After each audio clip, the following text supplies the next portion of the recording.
A boy named Prince Tamino runs through a dark wood, pursued by a dragon. Just as it rears up to devour him, three mysterious ladies appear and slay the dragon with their fierce battle cry. So begins Wolfgang Amadeus Mozart's Die Zauberflöte, or the Magic Flute.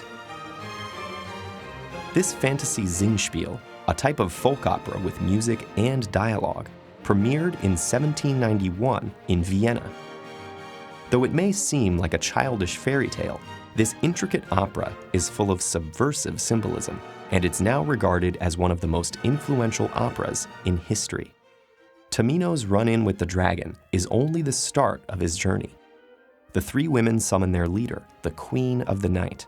She in turn sends Tamino on a quest to rescue her daughter, Pamina, from the evil sorcerer Zarastro. And to help him on his journey, she gives him the titular magic flute. Tamino eventually finds Pamina at Zarastro's temple, but behind enemy lines, Tamino and Pamina learn that they're on the wrong side. The Queen of Night actually wants to plunge the world into darkness. Everything Tamino thought he knew was wrong, filling him with doubt and confusion. So, a new quest begins for Tamino and Pamina. They must pass 3 trials of wisdom, and only then can the day vanquish the night. Helped by the flute's magic power, the two youths overcome these trials and the Queen's attempts to sabotage them. They're finally initiated into the temple, having restored balance to the kingdom. Many elements in this peculiar fairy tale were inspired by Mozart's involvement in Freemasonry, a network of fraternal organizations throughout Europe.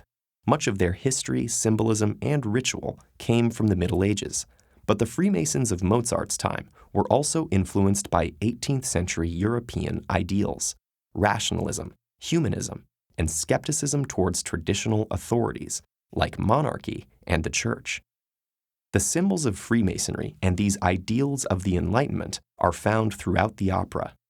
If this sounds like a conspiracy theory, that's because it sort of was at the time. But it's now taken quite seriously and has been the subject of considerable scholarly publication.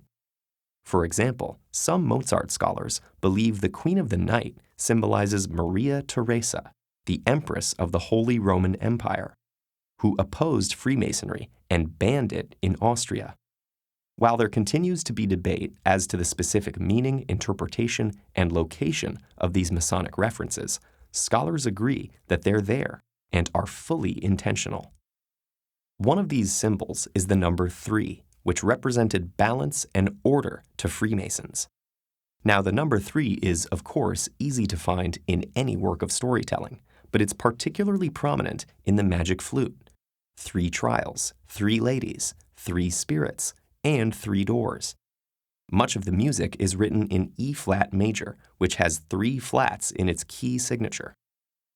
And historically, Masonic rituals began with 3 knocks. The opera references them by opening with 3 majestic chords, complete with dramatic pauses. Those chords, which reoccur throughout the opera, serve another purpose. They capture the dramatic arc of the opera in miniature.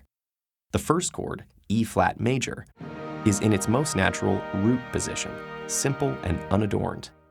It echoes the childlike Prince Tamino, who in his naivete accepts everything the Queen and her ladies say without question.